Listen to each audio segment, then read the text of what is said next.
The CEO sat behind her desk, her gaze drawn absently to the sprawling skyline. Sunlight poured through the windows, casting a clinical glow on the polished metal surfaces, pristine awards, and strategically placed leather chairs that populated her office. It was a room designed to reflect success, a sanctuary of ambition. Yet today, the trophies and plaques seemed to close in on her, their gleaming faces only magnifying the discomfort that knotted her stomach. She picked up a report, its pages crisp under her fingertips, and skimmed the lines she knew too well. Employee satisfaction had plummeted, and complaints were mounting, about the long hours, about a pervasive culture of favoritism, about something darker she couldn't quite name. The numbers didn't just reflect losses, they were proof of something more insidious, a chasm growing between her and the people who had, until recently, believed in her vision. In the sterile silence of her office, she reached for her pen, tapping it against the report. Her face, a carefully composed mask, held a trace of tension that slipped through in a faint, furrowed brow. This was her world, her domain, but the walls felt thinner than they had before.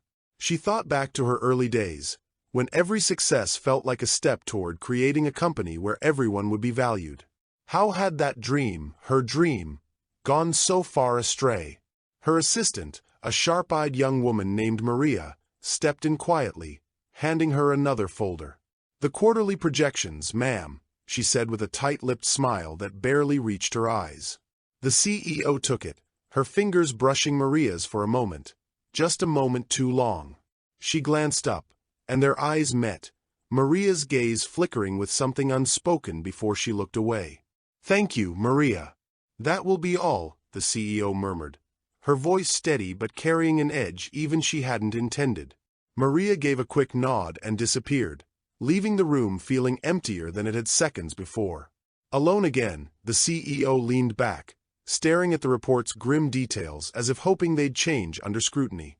Yet, with each number she read, each complaint, she couldn't shake the creeping suspicion that this was her fault. That somewhere along the way, she'd lost her footing, become more a figurehead than the leader she'd once promised herself she'd be. Was she really so out of touch? Her eyes drifted to the awards lining her office shelves, tokens of accomplishments that had once meant everything. But what did they signify now?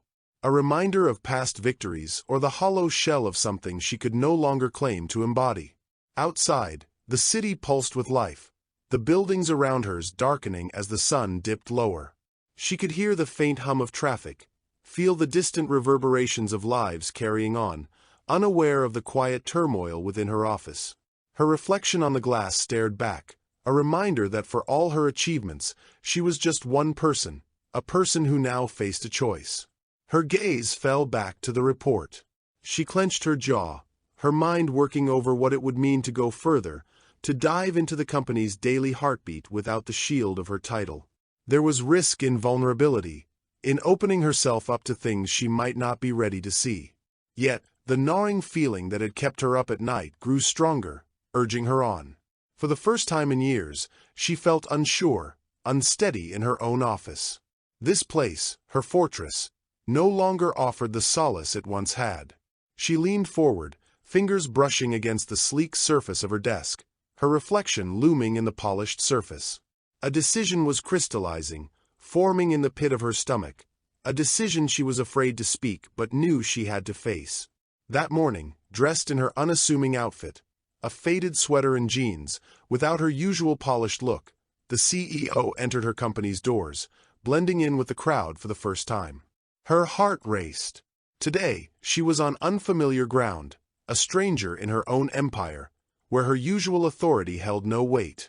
At the reception, she paused, waiting to be acknowledged. The receptionist looked up briefly, gave her a cursory glance, then returned to her computer, barely acknowledging her presence.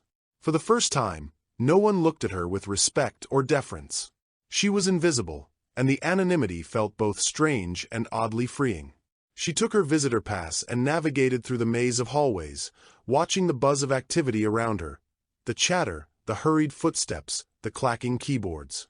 Each sound felt like a new revelation, an unfiltered glimpse into the daily life of her employees. Her own private office was far removed from this clamor. Here, she felt the heartbeat of the company in real time. Finally, she arrived at her assigned apartment, a space filled with cubicles and the low hum of fluorescent lights. She noticed people hunched over their desks, eyes glued to their screens, each lost in a world of tasks, deadlines, and muted ambition. The energy felt thick, a combination of fatigue and resignation. This wasn't what she had envisioned for her workplace, but here it was, the reality behind the numbers in the reports she'd read. Taking her place at an empty desk, she glanced around, feeling the weight of the unfamiliarity settle in. No one greeted her or even looked her way. She was just another new face, one more addition to the workforce. The humbling realization hit her that, despite everything she'd achieved, she was now just like any other employee here, with no special treatment or fanfare. She was assigned simple, repetitive tasks, and though she worked quietly, she couldn't help but observe. Across from her, a middle-aged man sighed as he massaged his temples, while a younger woman 2 desks down exchanged frustrated looks with a colleague, both visibly drained. Overhearing conversations, she caught snippets of complaints about unrealistic targets, endless overtime, and the lack of support for management. It was unsettling, almost surreal, hearing these criticisms about her own company. She felt an odd mix of shame and empathy. The stories, once only lines in a report, now had faces, voices, and emotions attached to them. Each complaint cut through her carefully constructed image of the company, revealing cracks she hadn't known existed. Throughout the day, she interacted cautiously, trying not to draw attention. She asked simple questions, trying to understand without revealing too much. Yet, as she connected with these employees, her initial discomfort began to shift. She felt a growing curiosity and a pang of responsibility, as if she owed them an explanation, though she knew she couldn't give one. By the end of the day, she was exhausted, not from the work itself, but from the unfiltered truth that had weighed on her. This was the hidden side of her company, a side she'd never truly seen before. And as she made her way out of the building, she knew this was only the beginning of what she had set out to discover. It was nearing the end of her second day, and the CEO was settling into her role as an ordinary employee, adapting to the routines, blending in with her surroundings. She moved quietly, watching, listening, taking in everything with a mix of shock and humility. The more she observed, the more troubling details surfaced. She had just finished a simple data entry task when she overheard 2 employees nearby. They were speaking in hushed tones, glancing around to make sure no one was listening. Her curiosity got the best of her, and she leaned a bit closer, pretending to stay focused on her screen. "Did you hear about how Mia got passed over for that promotion?" "Again," whispered one, frustration lacing her words. "Of course. That manager in sales is playing favorites. If you're not part of his circle, forget about moving up. He'll just keep you where you are, piling on the work," replied the other, his tone bitter. The CEO's heart sank. She had seen that particular manager in action during board meetings, presenting himself as a model of professionalism. But here, his reputation was different, corrupt and biased. She felt a deepening sense of responsibility, a quiet shame settling in as she realized how easily this type of behavior could go unchecked from her elevated position. Just then, a raised voice cut through the low murmur of the office. She looked up to see a young man, Henry, standing near his desk, visibly distressed as a supervisor berated him in front of everyone. "You need to get it together, Henry. This is the 3rd time you've missed a deadline. You're lucky we haven't let you go," the supervisor snapped, his voice dripping with disdain.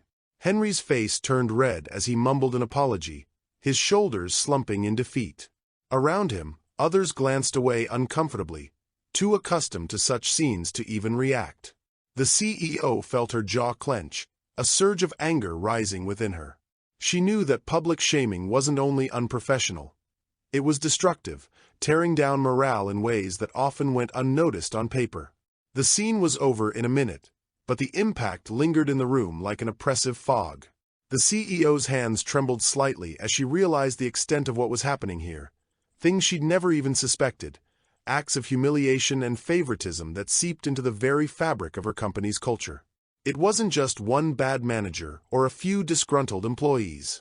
It was systemic, woven into the day-to-day interactions, feeding a culture she had unknowingly allowed to fester. For a moment, she felt a deep pang of guilt, a wave of self-doubt that seemed to erode the confidence she had built over her career. How could she claim to be a good leader when people suffered like this under her watch? It was as if the gleaming reputation she had so carefully crafted was crumbling, leaving her with a harsher, truer reflection. She closed her eyes, feeling the weight of her responsibility settle over her like a heavy blanket. This wasn't just an issue she could fix with a memo or a quarterly meeting. It required confronting a harsh reality, owning up to her part in creating this environment. The next morning, the CEO returned with a heavier heart but a sharper focus. She had already seen the ugliness lurking in her company, but she wasn't ready to give up on it. At least, not without seeing if there was still something worth saving. Assigned to work in a different department today, she found herself stationed beside Angela, a woman with an easy smile and an air of quiet resilience. Angela moved with a calm precision, greeting everyone warmly, helping her co-workers with a patient understanding that softened the tension in the air. Her presence was a breath of fresh air in the otherwise muted and weary atmosphere. The CEO watched as Angela took on more work than most, helping a newer employee solve a glitch on her computer, then staying late to wrap up tasks others hadn't managed to finish. She could see Angela was exhausted, her eyes carrying faint shadows from too many long days and late nights, but there was a spark in her, a dedication that was rare and beautiful. It wasn't long before she found herself talking with Angela, drawn to her genuine kindness. The conversation started casually, with Angela explaining some of the ins and outs of the department. But as the day wore on, the CEO noticed something unusual. Angela never complained, even when it was clear she had every reason to.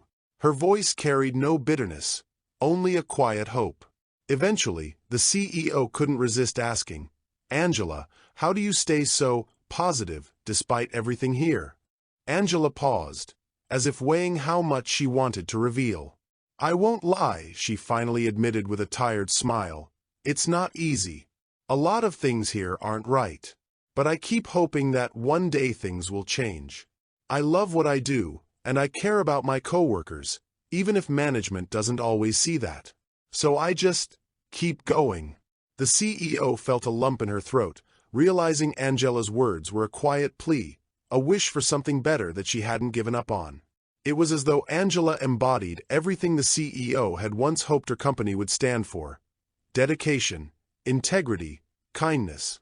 And yet, here she was, unrecognized and overburdened, clinging to a hope that might never be fulfilled. Later that day, she met another employee, Henry, the same young man she had seen humiliated by his supervisor. In a quieter moment, she struck up a conversation with him. She learned that he was bright, motivated, and full of ideas, but disillusioned by the toxic management that seemed to crush any spark of innovation. He spoke passionately about projects he'd love to work on if he ever had the freedom, about how he wanted to make a real impact. But his voice trailed off, defeated, as if he knew none of it would ever come to pass. Hearing their stories, the CEO felt both hope and heartbreak. These were people who cared, who wanted to make a difference, who still believed in the potential of something better.